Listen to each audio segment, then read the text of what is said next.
Olá, olá, muito boa noite a todos e a todas. Sejam todos muito bem-vindos a mais uma live. Essa live que tem um tema bastante interessante, um tema bastante instigante e um tema que vai nos levar a refletir um pouco sobre resiliência, as tentações do sim e como lidar, né, com o não de Deus. Sejam todos muito bem-vindos aí a mais uma live. São exatamente 19h26, horário combinado, e espero que vocês possam gostar, né, do tema que nós vamos abordar na noite de hoje. Mais uma vez, para quem está chegando agora, sejam todos muito bem-vindos, bem-vindas a mais uma live. Essa live que traz um tema muito interessante, provocante, né? Intitulado Resiliência, que eu vou em algum momento tratar como ela se diferencia um pouco da fé, as tentações do sim e como lidar com o não de Deus, né? O objetivo central é exatamente a gente discutir como que a Bíblia ela pode nos ensinar a ter uma vida financeira equilibrada. Então, vocês que estão chegando agora aí, sejam bem-vindos, bem-vindas. São 19h27, nós vamos já começar no horário que nós combinamos.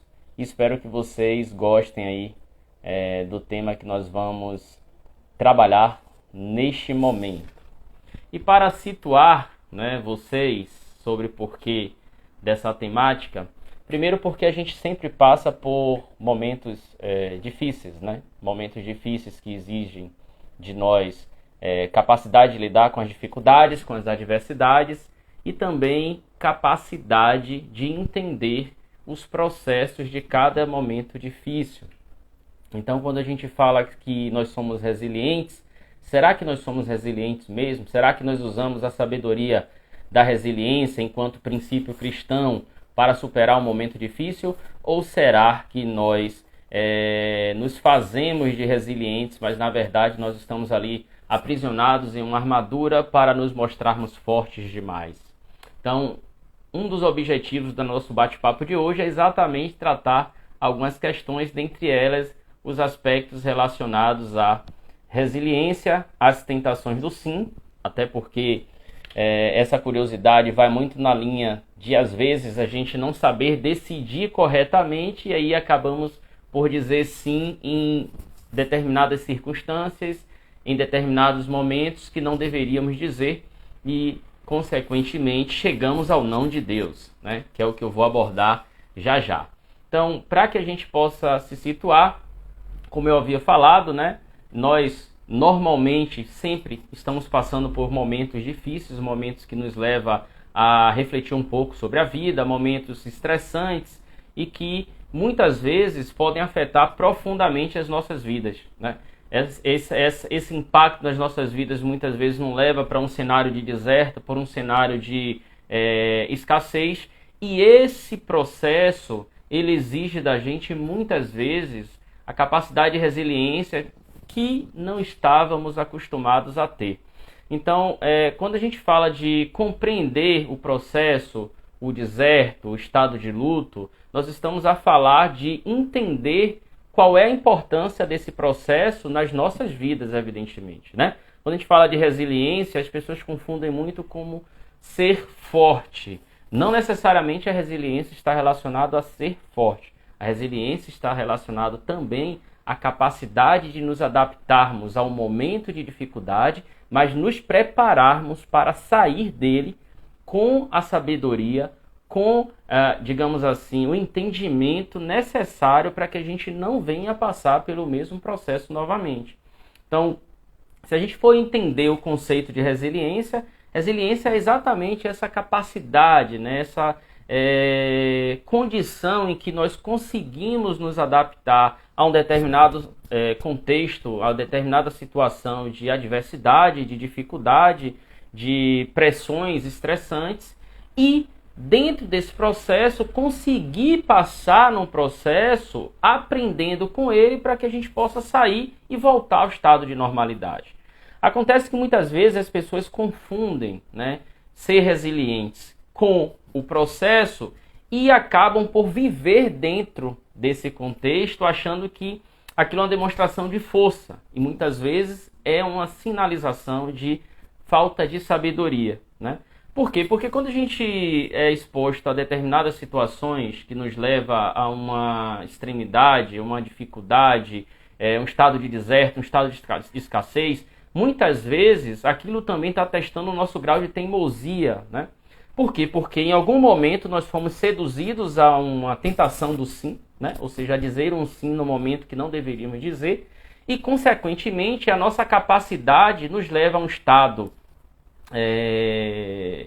de situação difícil, que vai fazer com que a gente precise ser lapidado, e essa lapidação muitas vezes vem acompanhada com um conjunto de tentações do sim, ou seja, de predisposição a querer tomar decisão no estado de dificuldade, no estado estressante, que não condiz com o que deveríamos fazer, ou seja, a nossa decisão muitas vezes é precipitada e, consequentemente, leva a um não de Deus, que é quando ali, vamos dizer assim, é um freio de arrumação para que aquele que nos criou possa nos ajudar a entender o que verdadeiramente significa todo o nosso propósito, toda a nossa identidade, né?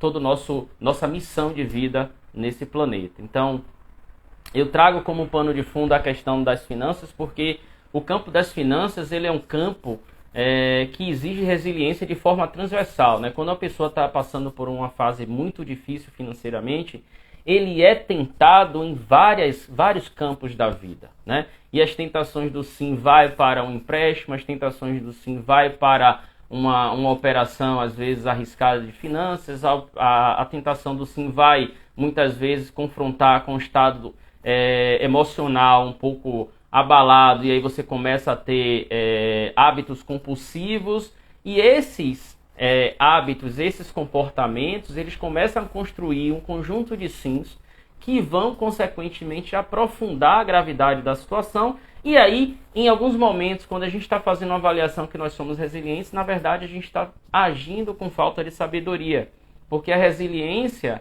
não deve ser uma estratégia utilizada para suportar um conjunto de erros que nós cometemos diariamente, né? Os fracassos, os eventos que nos levam a estado de escassez, de deserto, eles vão acontecer.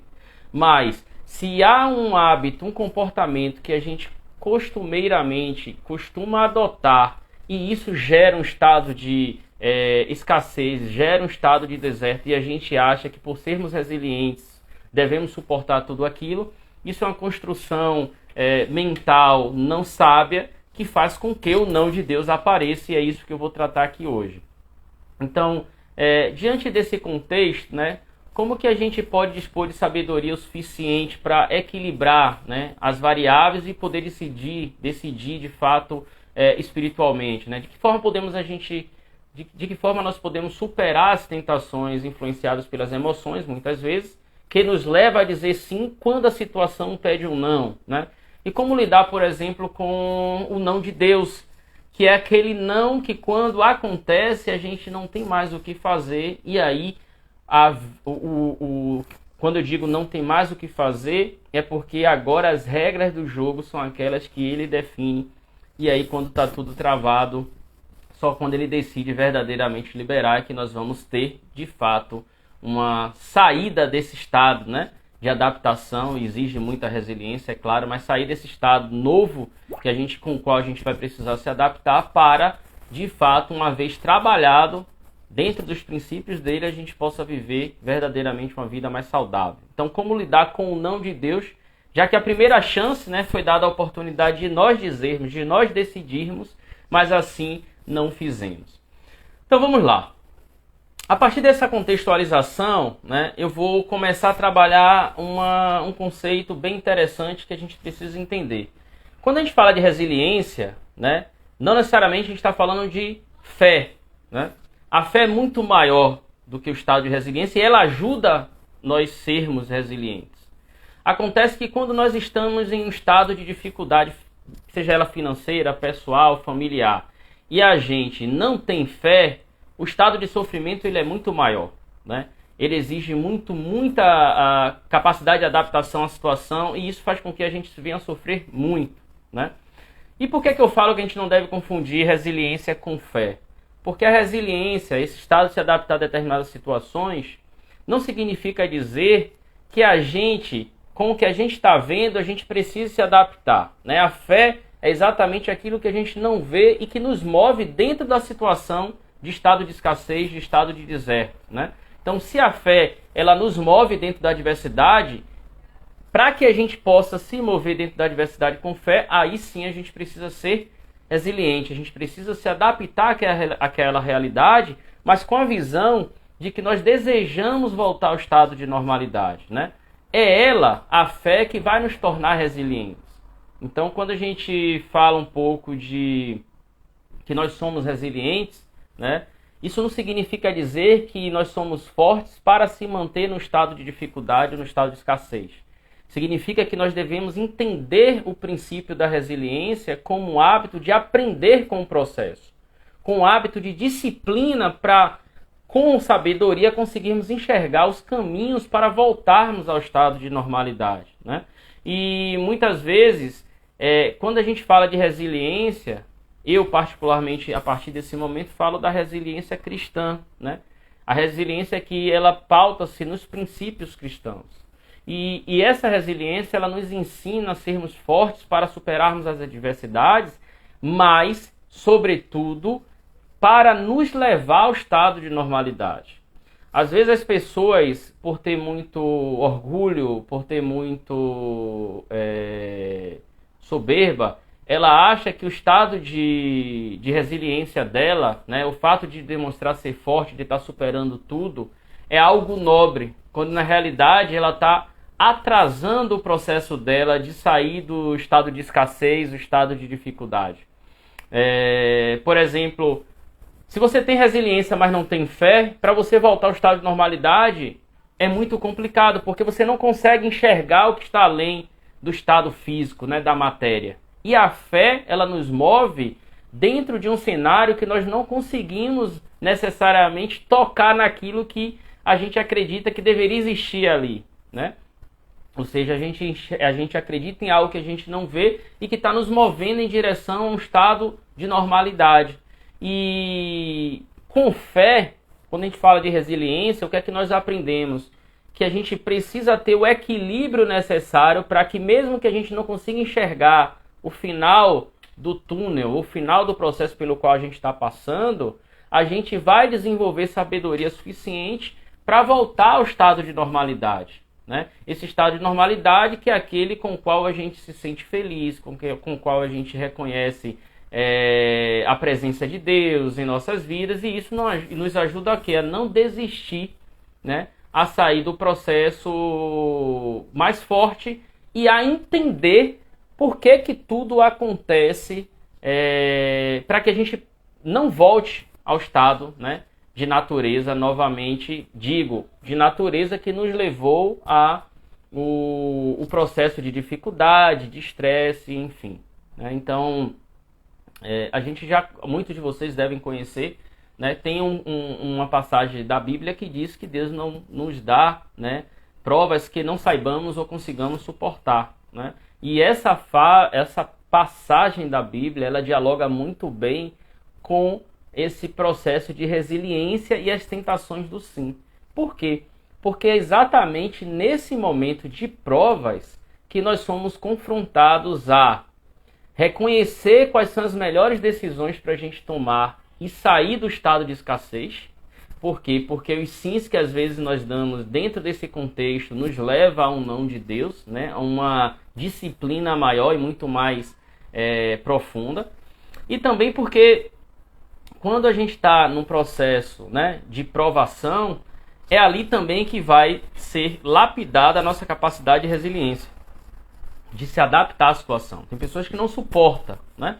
E quanto mais a gente não suporta a situação, é como se estivéssemos dentro de uma gaiola, presos, se batendo o tempo inteiro, não acreditando que a porta está aberta, mas a porta está aberta, né? A gente não quer seguir adiante, mas a gente fica circulando, buscando respostas mais simplificadas para um processo que às vezes precisa ser mais longo, né? Então, essa resiliência, a qual nós definimos como a capacidade de se adaptar, né, a uma situação de dificuldade, não significa que devemos nos acostumar com ela, né?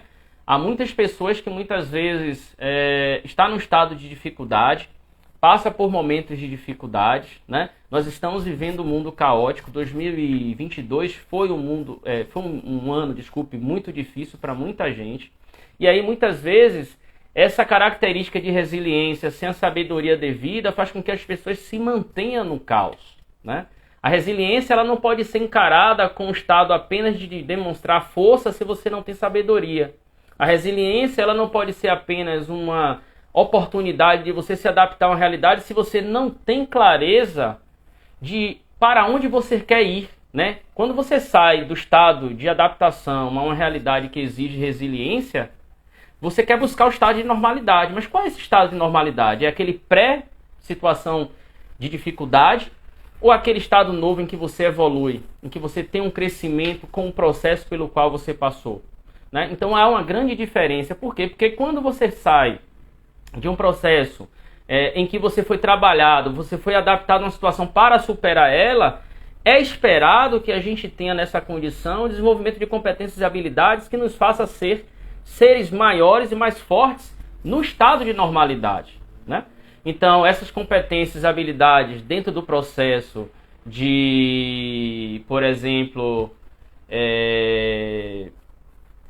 quando a gente está num momento de dificuldade, né? Quando a gente está num processo de resiliência, a gente está num estado de dificuldade e a gente precisa sair desse estado, se você não desenvolve competências e habilidades suficientes para estar preparado para este retorno ao estado de normalidade, você vai incorrer novamente as tentações do sim.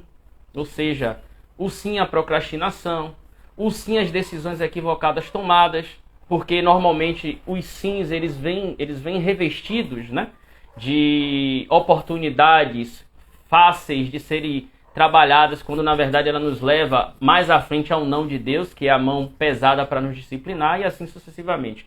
Boa noite, mestre, seja bem-vindo aí, né? O mestre Minotaurinho coloca aqui que você precisa ter um GPS, né? Onde está e para onde vai, exatamente. Então não adianta nada a gente dizer que nós somos resilientes se nós não temos a clareza do processo em que nós vivemos, para onde nós estamos indo e, sobretudo, a clareza de onde nós estamos. O estado presente é quem vai nos ensinar verdadeiramente sobre as competências e habilidades, sobre a situação de evolução que nós precisamos ter para chegar no estado desejado. Do contrário, a gente pode chegar lá completamente despreparado e aí uma nova queda poderá acontecer, né? Então, assim é na vida financeira, por exemplo. Se você não domina as suas finanças, se você não tem compreensão, por exemplo, que muitas das decisões do sim estão pautadas em emoções, em atender alguns aspectos do ego, a um espírito muito consumista, se você não tem noção, né, não tem clareza das suas finanças, você vai compulsivamente tomar decisões e vai achar que é resiliente porque você consegue trabalhar mais para recompor aquilo que você gastou indevidamente, quando na verdade você não está sendo sábio. Você está queimando energia desproporcional, sem coerência com o seu propósito, porque você não tem, né, um GPS para te direcionar, e acha que você pode reconstruir tudo de novo porque você é resiliente, né? Essa falsa resiliência, né? É a escravidão pelo trabalho, um trabalho não aquele que nós conhecemos como o sábio, né? Mas para ficar fazendo dinheiro para suportar um processo que muitas vezes poderia ser mais prazeroso se entendêssemos por que nós estamos passando por ele, né? Então, muitas vezes a gente não consegue dizer não, e aí a gente começa a dizer sim para gastos desnecessários, sim para alimentar o ego, sim para comprovar que temos poder, sim para se manter dentro de uma armadura que aprisiona como uma pessoa cobiçada, e assim sucessivamente. Por que eu faço essa relação com o campo das finanças, né? Porque as finanças, ela trabalha todos os nossos aspectos de vida, né? Ela nos ensina a ser disciplinado, ela nos ensina a ser resiliente, ela nos ensina a aprender a ser humilde, sempre que há um estado de escassez, sempre que há um estado de deserto. E por que nós entramos nesse estado de escassez e de deserto? Porque muitas vezes a gente é seduzido pelas tentações do sim, nós não somos preparados para lidar com as frustrações, com o fracasso, e na reconstrução desse caminho, vários sims vão aparecer e nos desviar do foco, né? E aí, por exemplo, se a gente pegar a Bíblia, né, em várias passagens dela, com vários atores, vamos dizer assim, né, vários discípulos, profetas, enfim, que Deus conversou, nós vamos ver exatamente o que é que Deus vai nos ensinar sobre resiliência e como que essa resiliência que foi ensinada por Deus pode nos ajudar na nossa vida atual. Se a gente pegar o que Deus falou, por exemplo, para Josué, lá em Josué 1,19, Deus disse o seguinte, lembra da minha ordem, seja forte e corajoso, não fique desanimado, nem tenha medo, porque eu, Senhor, seu Deus, estarei com você em qualquer lugar para onde você for. E aqui fazendo um paralelo aí com o que o mestre Minotaurinho colocou, né? Deus é o GPS, né?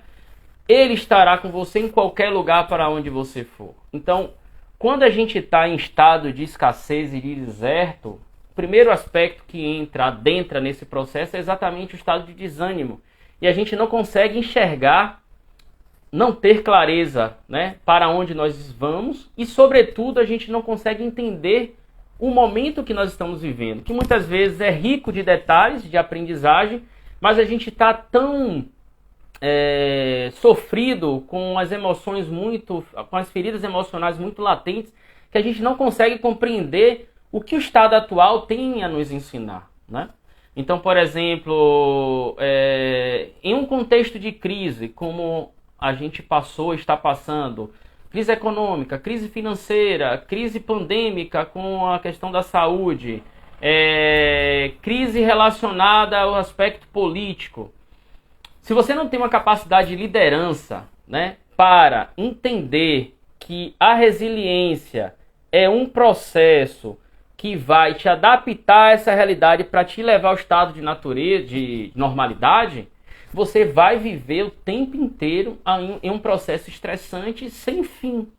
Por quê? Porque você não desenvolveu seu espírito de liderança para poder conduzir as decisões dentro desse contexto de crise, né? Então, por exemplo, lá em Ezequiel, Deus, em Ezequiel 24:16, falou o seguinte, filho do homem, eis que de um golpe tirarei de ti o desejo dos teus olhos, mas não lamentarás, nem chorarás, nem te correrão as lágrimas. Não significa que não viveremos o luto nessa passagem aqui. Está muito claro isso. Não significa que nós não viveremos o luto. O luto é necessário para a gente aprender com o processo. Quando Deus fala que de um golpe ele vai tirar o desejo do que, né, Ezequiel ali desejava, mas que ele não se lamentasse por isso, né? Deus está dizendo o seguinte, olha, é preciso viver o luto, mas o luto ele tem data para terminar. Agora, o que nós vamos aprender no luto é o grande ganho que nós vamos ter para o estado de normalidade, né? E existem questões, né, para que possamos ter trabalhado a nossa fé dentro do processo de resiliência, que precisa acontecer também para que o nome de Deus seja glorificado, né? Então, por exemplo, o que é que Deus falou para Ezequiel? Que ele ia levar, né, a esposa dele, né? Mas disse o seguinte, olha, não lamenta a perda, né? Por quê? Porque, na verdade, naquele processo ali, o mundo estava olhando, né? Como é que o comportamento, né, diante das lutas que estava se tendo naquele momento ali, estava se procedendo. Assim é na nossa vida, né? Às vezes a gente passa por um processo de luto com o qual nós deveríamos aprender, nós não aprendemos e ficamos o tempo inteiro se lamentando quando na verdade deveríamos ter uma visão de futuro, desenvolver estratégia de ações para que a gente possa sair desse estado de escassez, de deserto, de luto mais forte, né? E E nós somos observados o tempo inteiro diante das adversidades, né? A gente passa muitas vezes por situações para que o nome de Deus possa ser glorificado, né? Para que as pessoas também acreditem que é possível superar determinadas situações. E às vezes a gente não percebe, né? Muitas vezes a gente acha que nós fomos escolhidos ou ao acaso aconteceu de sermos escolhidos para passar por determinada situação. Às vezes, para você tocar várias pessoas e elas aprenderem com seus comportamentos, você, né, naquele momento ali, pode ensinar muito num processo de luto, né? Em Jeremias mesmo, Deus fala o seguinte: olha, não temas diante dele, porque estou contigo para te livrar, diz o Senhor, né? Jeremias, ele foi chamado para ser profeta, né? Em um período, sobretudo, de grande descaso, né, do povo ali em Judá, né? Então ele, por exemplo, temeu, porque além de ser muito jovem, ele tinha uma missão muito árdua, né? Lá em Atos 18:9, por exemplo, o Senhor disse a Paulo o seguinte: olha, não temas, mas fala e não te cales. E aí vem uma questão interessante. Muitas vezes a gente está em um processo de escassez, de deserto, de luto, só que a gente fica envergonhado de falar a situação, de pedir ajuda. E esse estado de escassez, com dificuldade de falar, né, como disse o Senhor a Paulo, é que nos torna mais ainda fragilizado e nos mantém dentro do estado de escassez sem conseguir sair, né? Muitas vezes o GPS é a ajuda de um amigo, de uma pessoa que às vezes não está na situação adequada, não sabe a situação que você está passando, você tem vergonha de falar, e aí, evidentemente, que a gente tem que ponderar, mas muitas vezes é uma armadura que está nos mantendo dentro daquele estado, de querer se mostrar forte, de querer ter orgulho, de querer achar que não depende da ajuda de ninguém, né? Nessa passagem, por exemplo, tem duas questões que eu queria destacar, né? Primeiro, né, as tentações do sim quando devemos dizer não, né? Falar o que deveríamos, mas acabamos por aceitar a situação.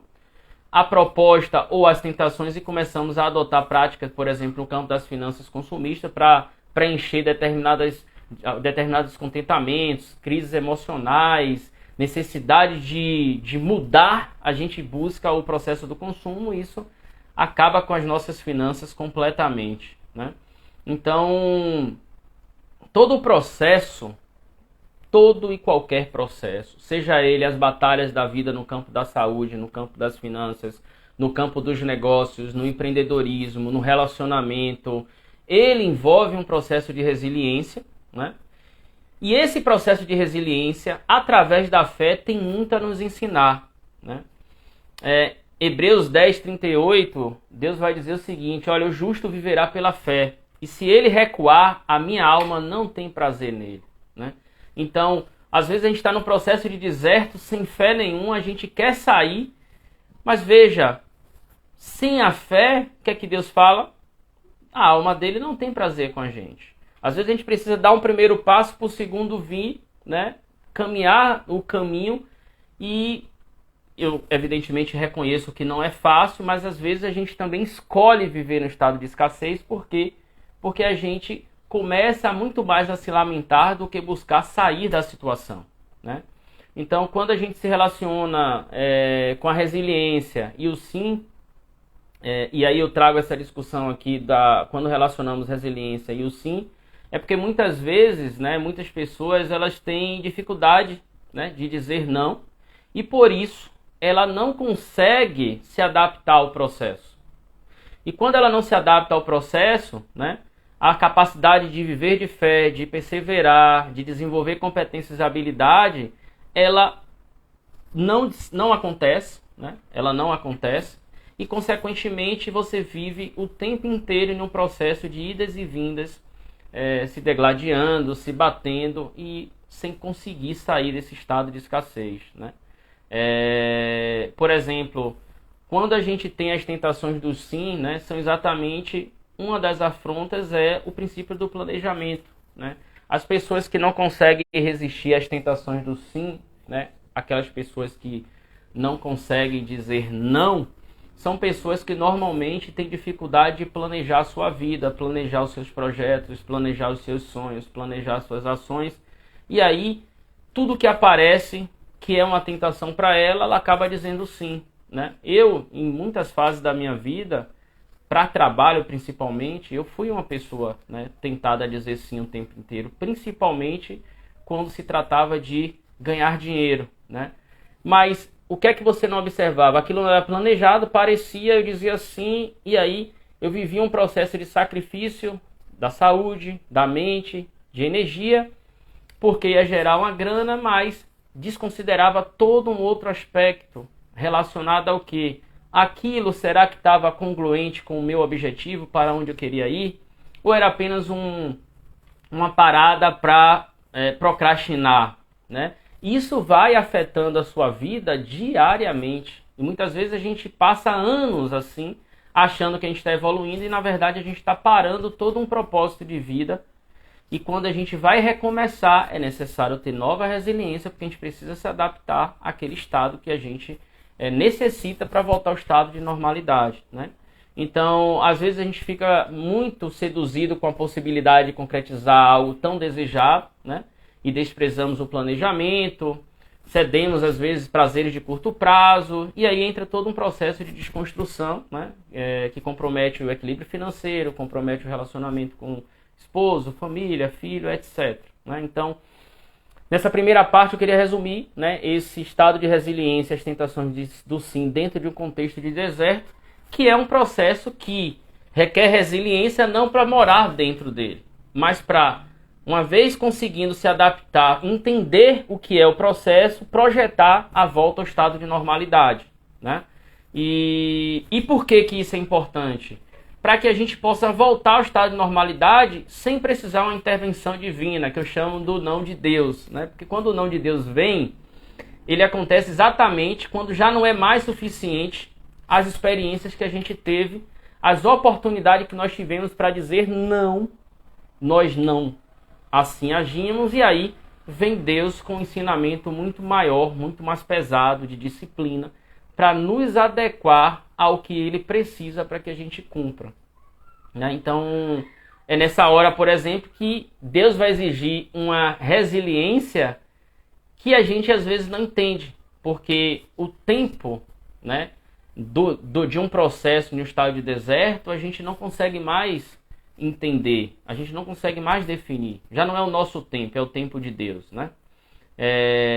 E aí, quais são as premissas por trás, né, da resiliência cristã quando o não de Deus aparece, né? Quando nós falhamos várias vezes e entra então o não de Deus, né? A primeira é exatamente a premissa da liderança, né?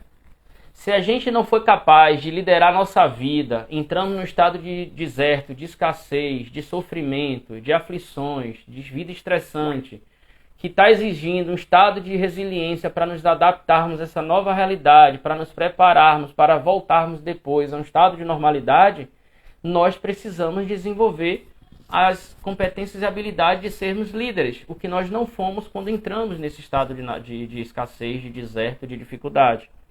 O segundo aspecto é que uma coisa que nós somos ensinados muitas vezes com puxão de orelha dos pais, a obediência, né? E aqui eu falo de obediência a Deus, obediência a princípios, obediência à disciplina, obediência a planejamento. Ou seja, por que nós entramos em estados de sofrimento, de dificuldades? Por que a gente não consegue projetar 2023? Porque às vezes nós fugimos à obediência a princípios básicos, como de planejamento, e queremos saltar dar passos longos, quando a gente deveria ter um pouco mais de clareza para onde nós estamos indo, né? O GPS, né, do nosso caminho, do nosso percurso. E principalmente, uma outra premissa é o chamado propósito de vida, né?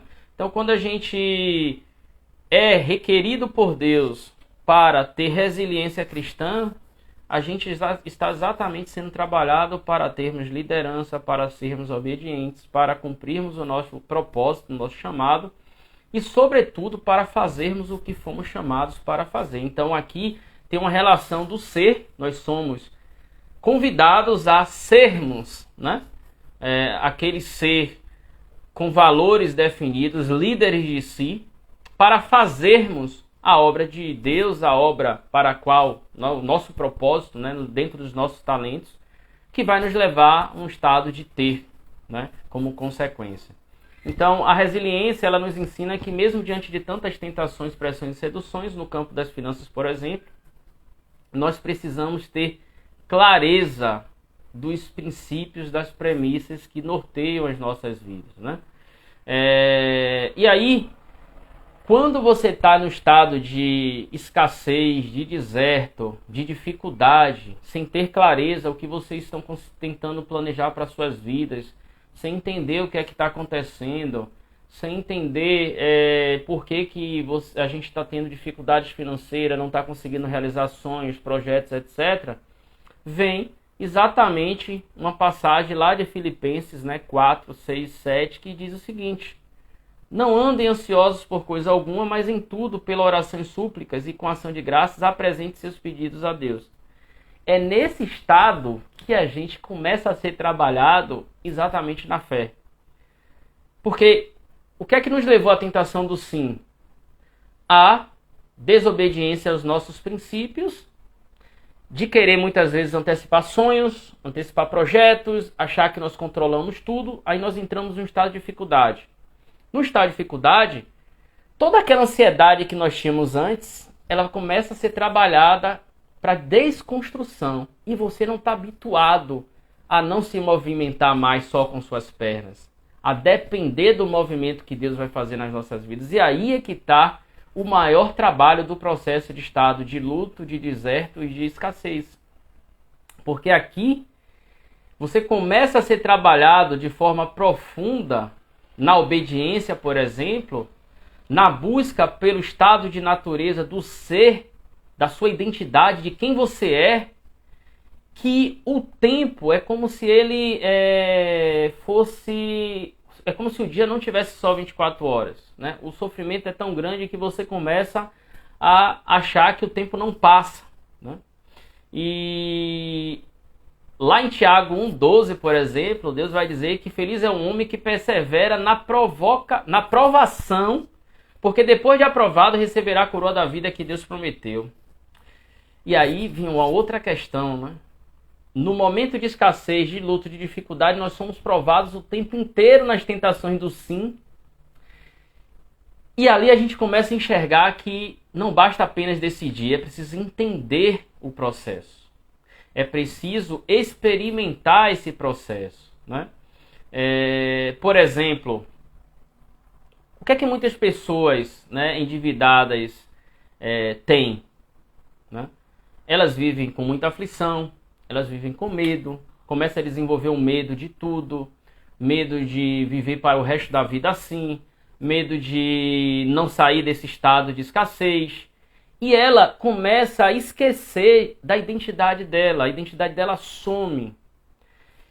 Mas na verdade, aquela falsa identidade que ela criou, porque a verdadeira identidade é a identidade que Deus nos deu.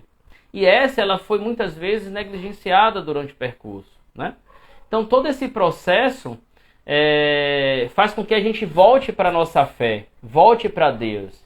E aí esse processo diário que se dá através da oração, através da leitura da palavra, através de conversar com pessoas, através de estudar, de buscar conhecimento, é que vai nos permitir a construir um caminho seguro para começar a caminhar em direção ao estado de normalidade, né? O mais curioso é que isso não significa dizer que a gente vai ter as nossas respostas no momento que nós desejamos, né? Por exemplo, no campo das finanças, né? Eu destaquei aqui o exemplo das opções reais, né? Quando a decisão de investimentos pode ser um sim, um não e uma espera um pouco mais, assim pode ser a resposta de Deus. Quando a gente está no estado de escassez, por que eu faço paralelo, né? Nas opções reais, você pode decidir agora investir, você pode decidir postergar um pouco o investimento e decidir em um cenário em 2023, ou você pode abandonar o investimento, né? Quando a gente está no estado onde o não de Deus aparece, nós não temos a opção de decidir na hora que a gente quer. E esse é o mais doloroso, né? Por quê? Porque para quem não esteve preparado, entrou no estado de sofrimento, como que ele vai ter agora a opção de decidir na hora que ele quer? Não tem mais, né? Apesar de e aí a gente fica agora querendo o tempo inteiro que Deus haja, mas a gente não pediu mesmo quando a gente não estávamos ali com clareza do que a gente estava fazendo, né? Então, com que se relaciona, por exemplo, o não de Deus, né? Ele tem relação com alguns pilares. Dentre eles, por exemplo, a gente precisa respeitar um princípio maior que é o propósito, né? A gente precisa respeitar um princípio maior que é a identidade. E entender que há um tempo, para tudo nessa vida. E quando a gente confunde esses tempos, a gente gera um desequilíbrio mental, cognitivo, espiritual, que faz com que a gente entre em um estado de sofrimento muito grande. E o maior ensinamento que nós temos nesse processo é esperar, é aguardar o tempo certo, né? Na teoria das opções reais, a gente tem lá os ensinamentos, né? As opções de abandonar, as opções de decidir investir ou a opção de postergar um pouco mais. Assim pode ser, principalmente, alguns sims. Mas quando a gente não está preparado, a gente não tem clareza o suficiente sobre o que nós estamos decidindo, isso fica muito difícil, né? Se vocês pararem para analisar, há sempre uma demanda específica, né? Que a gente precisa entender diariamente. Isso significa dizer que no nosso planejamento, que é o princípio básico, a gente precisa organizar as nossas expectativas, os nossos sonhos, as nossas vontades, e isso às vezes a gente não tem clareza, né? Eu mesmo já escorreguei diversas vezes nesse processo quando eu tentei acelerar. E muitas vezes quando o pneu fura, você troca o segundo fura de novo, você tem que entender o que é que está acontecendo com você, né? E esse entendimento às vezes carece de profundidade, você tem que buscar aprofundamento maior para que você possa verdadeiramente entender o que está acontecendo, né?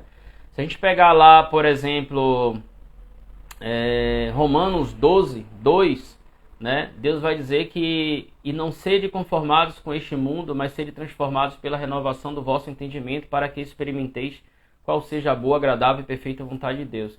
Isso é interessante porque quando a gente está falando de processo de mudança, de transformação, qual é o entendimento que nós estamos tendo? A gente está sendo transformado porque a gente quer agradar, ser validado e aceito por grupos, pessoas, amigos?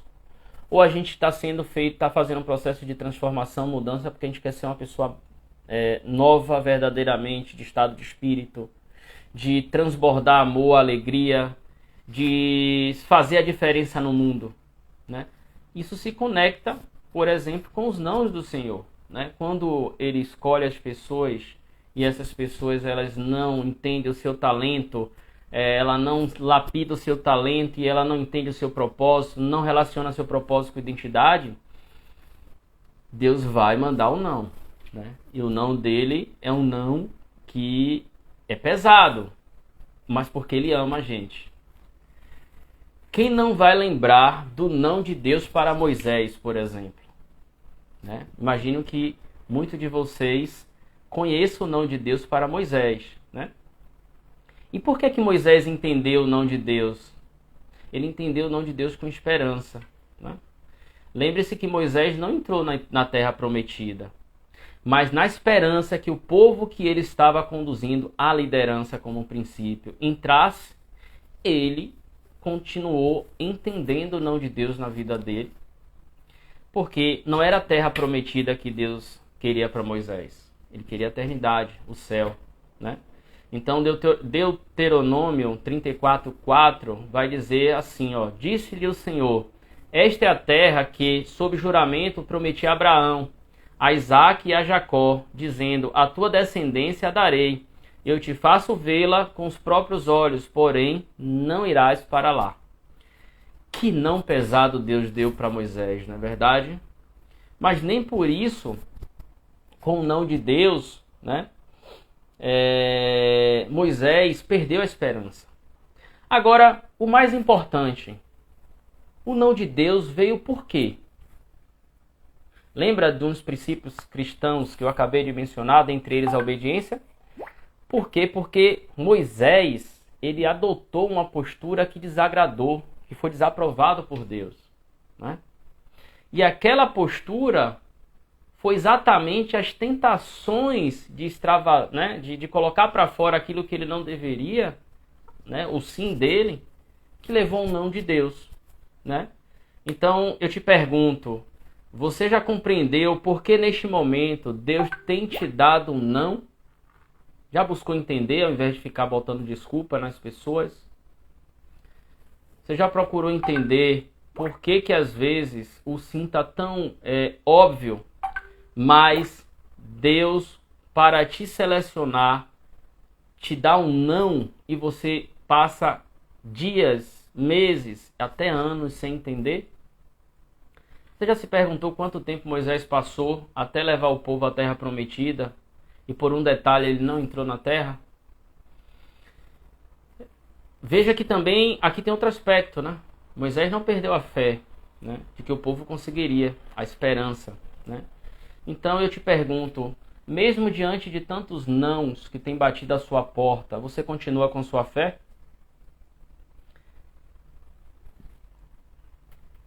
O não de Deus ele não parou por aí, né? Se vocês navegarem um pouquinho mais, além de Moisés, nós aprendemos muito com Davi. E Davi, ele entendeu o não de Deus através do quê? Do trabalho, né? Lá em 1 Crônicas 22:8, assim diz o Senhor: porém a mim me veio a palavra do Senhor, dizendo, tu derramaste sangue em abundância e fizeste grandes guerras, não edificarás casa ao meu nome, porquanto muito sangue tens derramado na terra na minha presença. Veja, Davi, né, nas batalhas dele foi vitorioso, né? Deus deu várias vitórias para Davi, mas Davi teve o não dele. Olha, você pode preparar tudo, mas você não vai edificar a minha casa, né? E às vezes nós temos que entender, né, que o nosso papel às vezes não é fazer efetivamente a obra principal. Muitas vezes a nossa obra principal está no processo. O resultado final, outras pessoas concluirão. E a gente precisa entender. Às vezes no trabalho a gente fica super chateado, né? A gente faz todo um processo, aí vem alguém lá e leva o bônus por nós, a gente fala que a gente não é reconhecido. Mas imagina comigo, como é que ficaria Davi nessa história, né?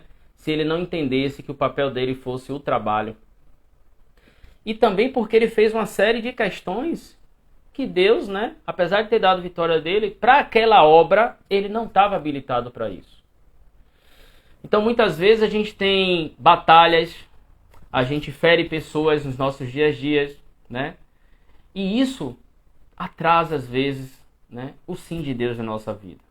A gente precisa entender isso. Muito mais recentemente, isso veio com maior clareza na minha mente, e esse processo de desconstrução para reconstruir as nossas lentes, ele leva um certo tempo. Mas se a gente entender que muitas vezes as batalhas que a gente às vezes quer ganhar não agrada a Deus, então é importante a gente saber, né, que se a gente quer ter uma obediência, é melhor a gente entender o não de Deus antes de que ele efetivamente libere, né? E aí, tanto Moisés quanto Davi nos ensina a continuarmos com esperança, a desenvolvermos o nosso propósito, o nosso trabalho, com a fé em Deus, né? Fazendo o bem, esperando a recompensa de Deus. E aí, tem um outro não na Bíblia também, né? Um outro não pesado, né, que foi com Paulo, né? E Paulo, ele vai entender o não de Deus com a graça. Veja que interessante, 2 Coríntios 12:9. Então ele me disse, a minha graça te basta, porque o poder se aperfeiçoa na fraqueza. Lembra-se que eu falei de escassez, processo, dificuldade, resiliência, vulnerabilidade, fraqueza? A minha graça te basta porque o poder se aperfeiçoa na fraqueza. Então, estado de escassez, de deserto, de dificuldade é uma oportunidade para aperfeiçoarmos a nossa capacidade, as nossas habilidades. É impressionante quanto que você consegue desenvolver de coisas que você jamais imaginava quando você está passando um processo de dificuldade, mas só se você entender o que está passando. De muitas coisas que eu aprendi nessa vida, quanto mais você mente dizendo que está tudo bem no processo, mais longo é esse processo. Claro, nós precisamos saber dizer não em alguns momentos, quando fomos seduzidos ao sim de dizer para qualquer pessoa que está passando, abrir um projeto, porque nem sempre as pessoas estão conectadas e a gente precisa entender isso. Mas também a gente tem que procurar as pessoas certas para podermos buscar ajuda, né? E aí Deus fala assim, ó, de boa vontade, pois, mas me gloriarei nas fraquezas para que sobre mim repouse o poder de Cristo. E Paulo foi trabalhado no orgulho, dentro da fraqueza. Tem uma passagem da Bíblia que Paulo falava, né, que tinha um problema, né, que era a questão de um espinho na carne, né? Não há clareza do que é exatamente esse espinho na carne que trata Paulo, né? Mas que alguma coisa gerava muito sofrimento para ele e que isso incomodava ele muito. E aí a Bíblia diz lá em 2 Coríntios, né, 12, 7 a 9, né, que Paulo ele ora para Deus para que fosse retirado isso dele, né? Mas Deus disse não para ele. Por quê? Porque não tiraria devido à sua fraqueza de se ensoberbecer. Veja que impressionante, né? Ou seja, o não de Deus foi estabelecido e Deus falou assim, opa, não vou tirar isso. Você não está preparado para eu tirar isso. Como que eu vou tirar isso para você repetir tudo de novo, Paulo? Não. Entenda o meu não. E aí, Deus nos conhece muito bem. Ele sabe de todas as coisas. Não é verdade? Né? Ele sabe o que pode acontecer conosco, principalmente as mazelas da nossa alma. Né? E às vezes a gente tem que entender que nós somos privados de algumas coisas porque ou vai aflorar muito o nosso orgulho, aflorar muito o nosso ego, vai nos afastar dos princípios, né, da resiliência cristã, obediência, planejamento. E muitas pessoas, por exemplo, no campo das finanças, quando prosperam, é o que acontece, né? Ela se afasta de Deus, ela deixa a humildade para o lado e ela quer viver tudo aquilo que ela acha que vai preencher a vida dela. E o mais, eu diria, fantástico não que Deus deu ao longo da Bíblia foi o não para Jesus, né? E qual foi o não para Jesus? Alguém sabe? Quando Deus apresentou ele à cruz, né? Lá em Mateus 26, 42, a Bíblia diz que, tornando a retirar-se, orou de novo, dizendo, meu Pai, se não é possível passar de mim esse cálice sem que eu beba, faça-se a tua vontade. E aqui, Jesus entendeu o não de Deus, quando ele aceitou ir para a cruz, né? Ele precisou encarar a cruz, sobretudo, para ele entender o propósito maior que Deus queria fazer, né? E esse não de Deus, ele era um não que não tinha outra possibilidade. Para a salvação da humanidade, não tinha outra possibilidade. E olha que interessante, né? Olha que coisa fantástica, uau! O não de Deus está relacionado a propósito. Vocês entendem o que é isso? o não de Deus, quando acontece, está relacionado a propósito. E como é que nós começamos a entender o não de Deus? Quando nós começamos a orar. Porque é na oração que Deus vai começando a revelar por que o não está acontecendo, qual é o propósito daquilo e qual será o nosso processo. Comumente a gente ouve falar sobre pagar o preço, né? Que a gente já traduziu isso algumas vezes como carregar a nossa cruz, né? O quão disposto você está, o quão disposto vocês estão para carregar a cruz, pagar o preço e transformar a vida de vocês em 2023? O quão disposto vocês estão? E o curioso, o não de Deus está relacionado a propósito. Se a gente não ajusta dentro desse processo a partir do não dele, se você tem um propósito a cumprir para Deus, esse não vai aumentar a intensidade até que você se curve e verdadeiramente viva o que ele tem planejado para você. E aí, o que é que nós aprendemos com Jesus? Mesmo que seja difícil levar a cruz, nós precisamos ser obedientes e aceitar o não de Deus. Por quê? Porque, como disse lá em Marcos 8, 34, 38, como disse Jesus, devemos levar nossa cruz todos os dias. E é ela que vai nos levar em direção aos nossos objetivos. E quais são as premissas, André, do não de Deus? Esperança, fé. A segunda premissa é trabalhar para reconquistar o sim de Deus. Enquanto nós estamos reclamando, enquanto nós estamos resmungando do estado de escassez, dificuldade que nós estamos passando, nós deveríamos começar a trabalhar, como fez Davi, para reconquistar o sim de Deus. Confiar na graça de Deus. A graça de Deus. Confiar na graça de Deus. Pegar os exemplos de Moisés, a esperança, de Paulo, a graça, de Davi, o trabalho, e de Jesus, a cruz, para verdadeiramente pagar o preço e, consequentemente, vencermos as nossas dificuldades. Não é fácil, gente. As dificuldades com as quais nós estamos convivendo, elas só vão aumentar. E, às vezes, parece o sofrimento ele é tão grande que a gente começa a achar que as coisas não vão melhorar. Mas é dentro desse processo, estado de graça, de obediência, de esperança, de carregar a nossa cruz diária e de trabalhar, que nasce o nosso sim de Deus.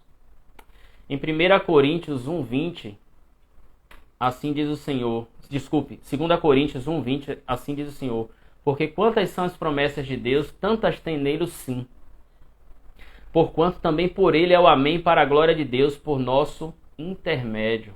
Repito, porque quantas são as promessas de Deus, tantas tem nele o sim.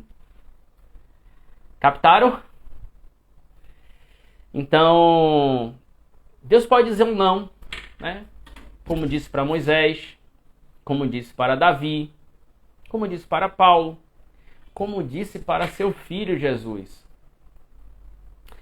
A gente pode entender o não de Deus através da esperança em sua bondade, através do trabalho, nos dedicando gradativamente para construir com consistência uma vida, dedicando-se, né, aos nossos projetos, aos nossos propósitos, com a graça de Deus que nos sustenta e levando a nossa cruz, que é o propósito de Deus para as nossas vidas. Então, já finalizando, se você eventualmente tem buscado, tem orado tanto e ainda não tem tido o sim de Deus, tenha certeza, o não de Deus ele só vai ser retirado quando ele entender que você está preparado e que você não está decidindo mais por tentações do sim. E isso nos convida a perseverar mais, caminhando sempre adiante. Nós somos seres humanos, somos falhos, né? todos os dias a gente vai ser testado na nossa dor, no nosso sofrimento, no nosso estado de escassez, a desistir, mas não desistam. Não desistam, porque o não dele para o filho dele, eu tenho certeza que foi muito maior, pensando enquanto um pai falando para um filho, em termos de dor, do que o que nós enxergamos de dor em Jesus Cristo na cruz, que foi a dor dele muito maior do que esta que nós passamos hoje, né? Vem de pai para filho. Então, o não de Deus pode ser o melhor para você nesse momento. Então, em resumo, né, como que o não de Deus pode ajudar a nós na nossa gestão financeira? Primeiro, nós precisamos ter clareza das coisas que acontecem e aprendermos com ela, né? O fracasso não é uma derrota, é uma oportunidade de aprendizagem. Então, se hoje você está num processo de escassez financeira e endividamento, que te levou a um estado de escassez, estado de deserto, se você está passando algum luto, né, e você está tendo dificuldade para sair, questione por que o sim não está acontecendo na sua vida. Porque o sim da tentação você conseguiu ser seduzido e te levou a esse estado atual. Mas agora, para o sim do Senhor, vem o primeiro não. Você já entendeu o não? Por que ele está acontecendo na sua vida? Quando começamos um planejamento financeiro, por exemplo, e decidimos não gastar mais do que ganhamos, não antecipar o sonho, é porque, tal como é o não de Deus, é concedido o poder de escolha, e essa escolha nos coloca em uma posição de vantagem no futuro, com a qual a gente vai poder tomar decisões, dizer sim, de forma segura, leve e equilibrada. Essas escolhas, elas são bem difíceis, porque elas concorrem com os nossos desejos, as nossas emoções, e a depender do estado que você se encontra, principalmente com o seu ego. Então, as finanças, elas são compostas por celeiros de tentações. São várias, construídas na nossa infância, quando nós tivemos desejos reprimidos, quando nós tivemos situações de comparações que nos colocaram em condições de inferioridade, quando nós nos deparamos com situações de desigualdade e ficamos ali construindo um sonho de um dia ter aquilo, mas não pensamos, não raciocinamos e acabamos escrevendo um caminho que leva a sofrimento. Esse celeiro de tentações, boa parte vai ser tentada através do nosso sim, né? E esses desejos, eles vão afetar diretamente as nossas emoções. Então, se a gente não viver uma vida de princípio, nós seremos facilmente vencidas pelas tentações do sim. E quando nós escolhemos o não de Deus, nós começaremos a dar sentido de vida, vivermos a nossa identidade e, consequentemente, entregarmos o nosso propósito, né? Por exemplo, se dissermos sim para as tentações, por exemplo, no campo das finanças, a regulagem de Deus para o propósito para o qual Ele nos preparou virá com muito peso, com muito custo. E esse processo não significa dizer que você morreu, mas que vai precisar renascer uma nova pessoa mentalmente forte, com conhecimentos e habilidades suficientes para superar. E para fechar, né, eu convido a vocês a refletir. Por que o não de Deus está permanecendo na sua vida, né? Você já entendeu verdadeiramente por que Ele te deu não, assim como fez para Moisés, para Paulo, para Davi e para Jesus?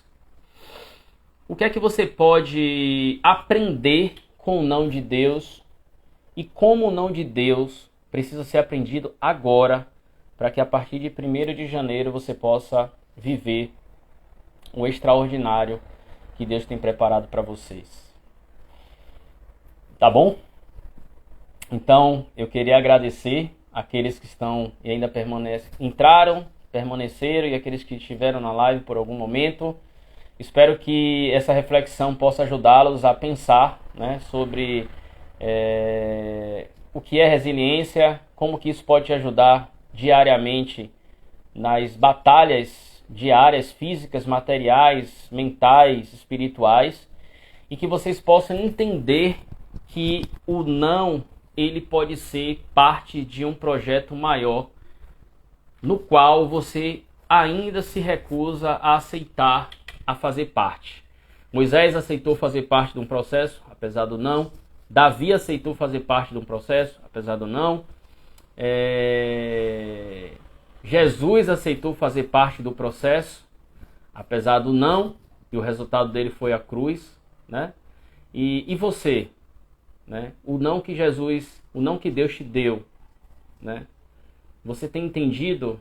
Isso tem te ajudado a vislumbrar qual é o estado para o qual Ele está te dando o não agora, para que lá na frente você possa obter o sim? Então fica aqui essa mensagem. Agradeço a todos pela presença aí. Deus abençoe a todos. Curtam, compartilhem, divulguem e fiquem ligados que hoje ainda já divulga a próxima live, que vai trazer um tema muito interessante. Vai abordar sobretudo o planejamento para 2023 sobre a seguinte temática: os ajustes da lente. O que a sabedoria de Eclesiastes nos ensina na expansão de consciência para uma mudança de vida em 2023. Tá bom? Espero vocês na próxima live. Deus abençoe a todos. Um grande abraço aí. Fiquem com Deus.